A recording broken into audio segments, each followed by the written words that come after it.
Good morning friends, you are most welcome to Think IS channel. Today we are going to discuss Social Anthropology by Maan IGNOU, and our topic is Gender and Society, in which we are going to discuss Unit 2, Patriarchy and Male Dominance. Let us begin the topic.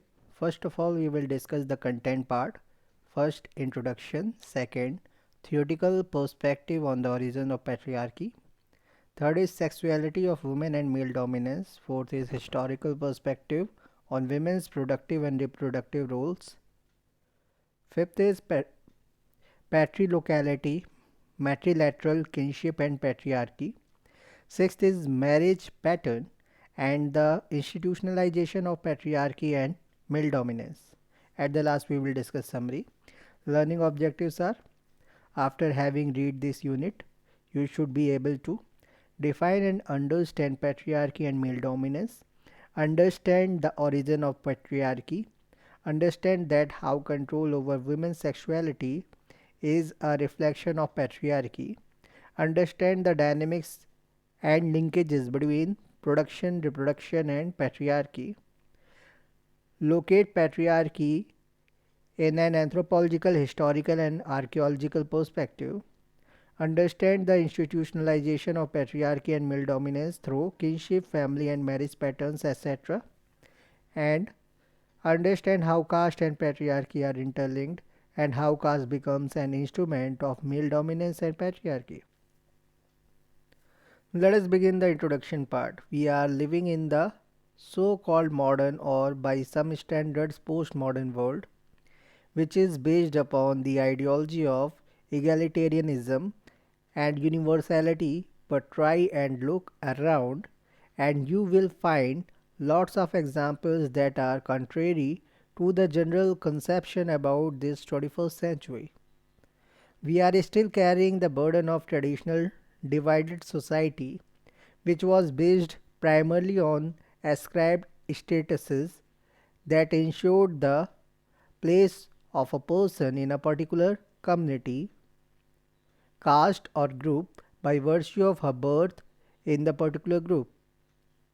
Prejudice and discriminatory attitude is something that has not changed much over a period of time. This is true even in the case of gender discrimination, which is a manifestation of patriarchal mindset and ideology that stops short of calling this century a truly modern one. While panning down this unit, there is a debate going on in electronic and print media about the issue of male dominance and patriarchy. Cases in point are the recent molestation of a girl by a mob in Guwahati, Assam, and pronouncement of a patriarchal dictates by Khab or Caste Panchayat in Uttar Pradesh. In Bagpat district of Uttar Pradesh, a Caste Panchayat announced that the women of the village will not carry mobile phones with them and their movement in and around the village will be monitored and restricted.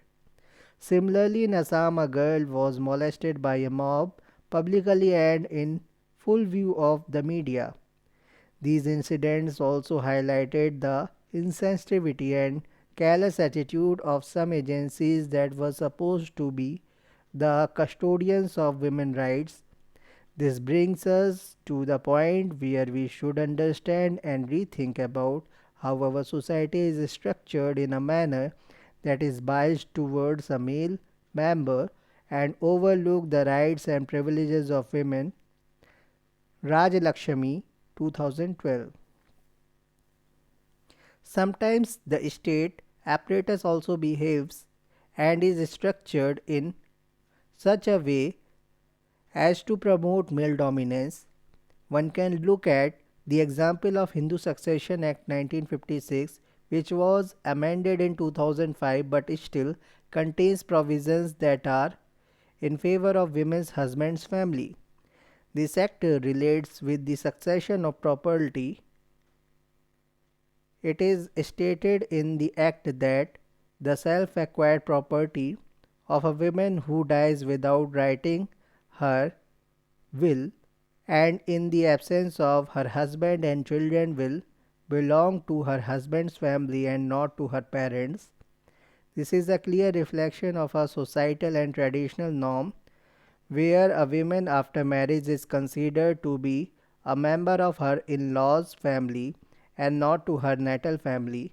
Similarly, in a marriage alliance, a woman is not considered as an equal partner in marital property or husband's property acquired after marriage.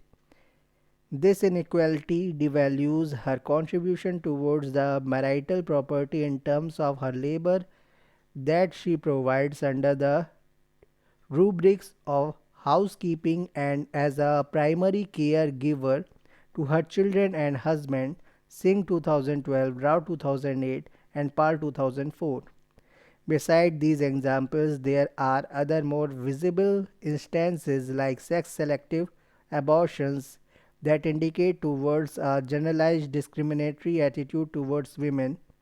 These examples also reflect a patriarchal mindset and male dominance.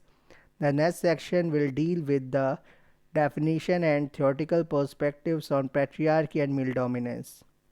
Activity: make an inventory of similar issues that depicts male dominance.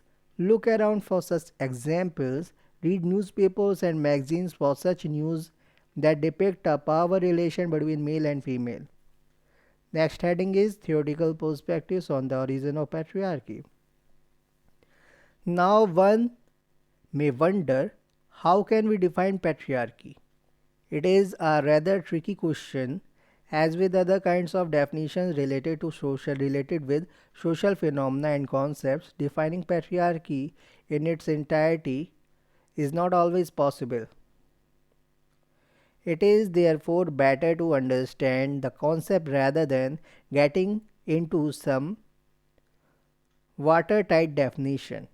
However, patriarchy can be defined as a system of social structure and practices in which men dominate, oppress, and exploit women.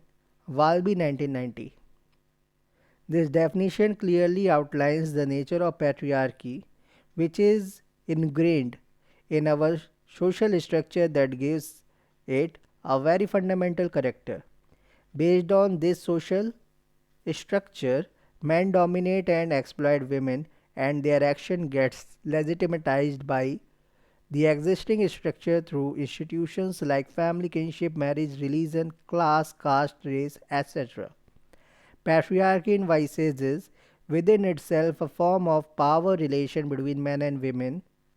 In this relationship, a hierarchy exists that places men in an advantageous position, and this makes a complete recipe for female exploitation. In a more literal sense, patriarchy, Pitra Satta in Hindi, denotes rule of father in a male dominant family. This rule emerges from an unequal resources distribution like land, which is invariably inherited by the male line of descent. This control over the resources later gets translated into control over the production and reproduction of women. However, later in this unit, we will also see that how matrilineal and bilateral kinship structures alter this power relation in family and outside. Feminism as an ideology has always tried to deal with the question and conception of patriarchy. There are different philosophical traditions in feminism that conceptualize patriarchy differently. Prominent among them are liberal feminism, Marxist feminism, and radical feminism. Liberal feminism is based on the philosophy of the individual rights. The birth of liberal feminism dates back to the 18th century when it was realized that women should no longer be subjugated to the authority of males.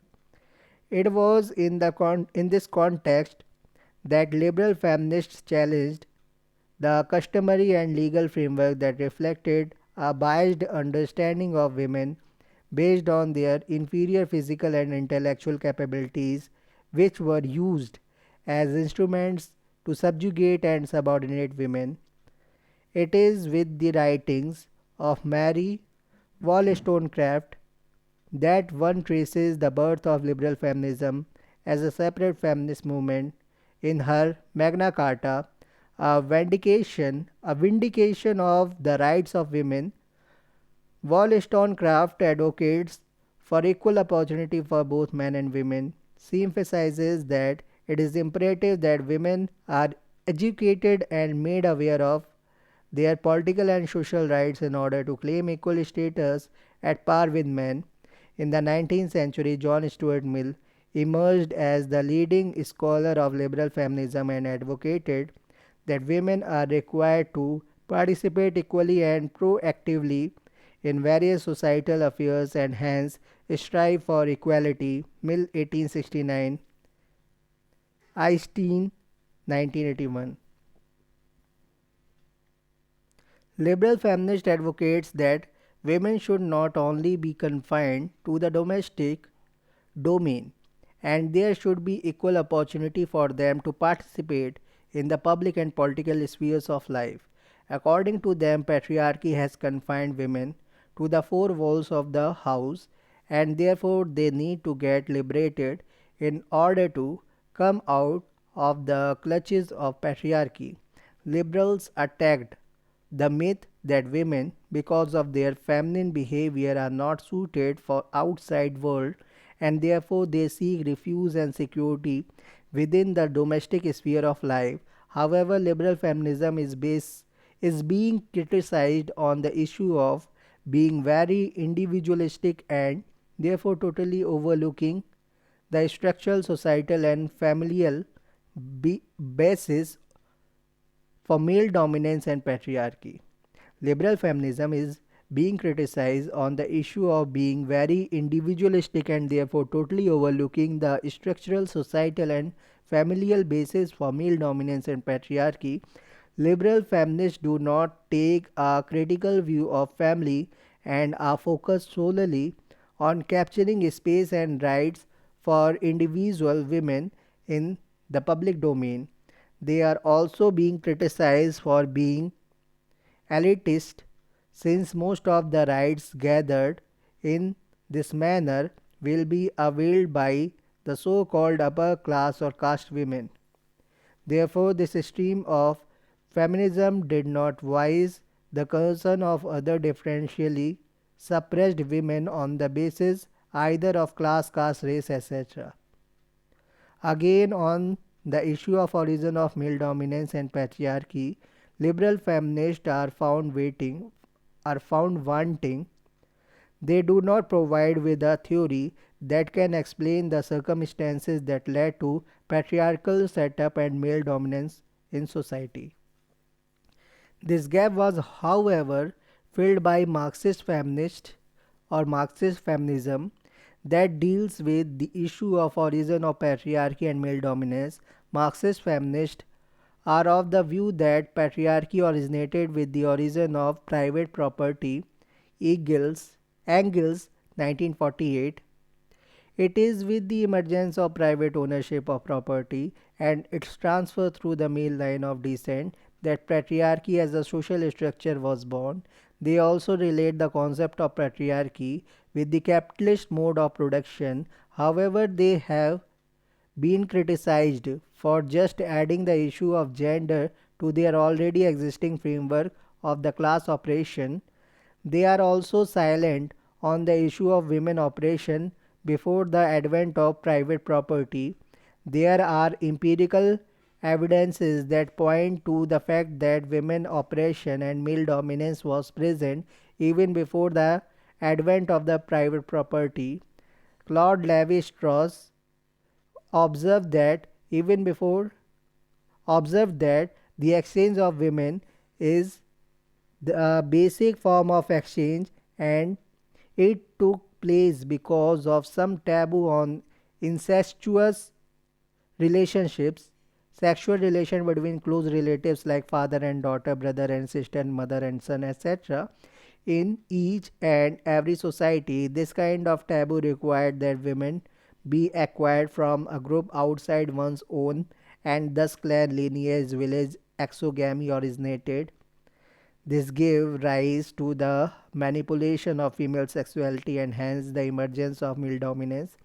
Another group of feminist scholars, known as radical and revolutionary feminists, tried to understand and explain the origin of patriarchy and male dominance through the notion of female sexuality and its manipulation by the male. They are of the view that biologically women are different from men. This is the basic fact recognized by this brand of feminism. This biological difference defines the role of women as child bearers. This biological role is, however, translated and interpreted as related to the notion of motherhood, which defines the role of mother in terms of both childbearing and child rearing. They are of the view that biology alone is not responsible for such skewed power relations between male and female, but their cultural interpretation is responsible for the same. Gendering of sex take place in the socio-cultural context.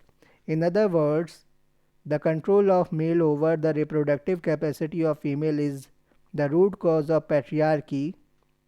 Sheila Jaffrey, one of the revolutionary feminists, puts her point on the origin of patriarchy by saying that there are basically two systems of class that operate in a society: the class based on and originating from the relations of production, and the class that is based on and originates from the relation of reproduction.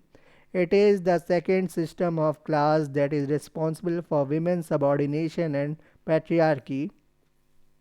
Similarly, Fenella Mackenzie argued that the first kind of division of labor was between men and women and is originated from women's reproductive capacity and men's greater strength.